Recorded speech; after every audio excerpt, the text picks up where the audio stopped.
ప్రభు అయిన యేసుక్రీస్తు నామములో సంఘస్థులకు కూడా వందనాలు తెలియపరుస్తున్నాను. ఈరోజు మనం ఒక చిన్న ప్రార్థన చేయబోతున్నాం. పాస్టర్ అజయ్ బాబును అరెస్ట్ చేశారని రాత్రికాల సమయంలో వార్తలు వస్తూ ఉన్నాయి. ఉదయకాల సమయంలో కొన్ని టీవీ ఛానళ్లలో అరెస్ట్ చేయలేదు, దుండగులు ఎత్తుకొని వెళ్ళిపోయి ఉండొచ్చు, మేము అరెస్ట్ చేయలేదు అంటున్నారు. మరి పాస్టర్ అజయ్ బాబు గారు ఎక్కడున్నారో తెలియట్లేదు. మరి దుండగులు ఏమని చేశారా, లేకపోతే వారు మరి ఎక్కడైనా పోలీసు వాళ్ళు ఎక్కడైనా దాచారా అనేది విషయం సమాచారం మనకు అందట్లేదు. కనుక మనమందరం కలిసి అజయ్ బాబు నిమిత్తమై ఇచ్చిన ప్రార్థన చేద్దాం. ప్రార్థన. ప్రేమగల తండ్రి, నీకు స్తోత్రాలు చెల్లిస్తూ ఉన్నాను. గొప్ప దేవుడవు, చాలిన దేవుడవు నాయన.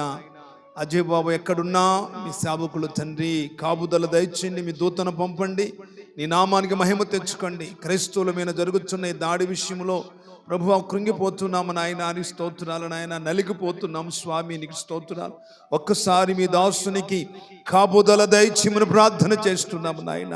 విషయాన్ని మీరు బయలుపరచమని ప్రార్థన చేస్తున్నాము స్వామి, నీ స్తోత్రాలు. ఏ హాని కూడా జరగకుండా మీ కాపుదల దయచేయమని ప్రార్థన చేస్తున్నాను.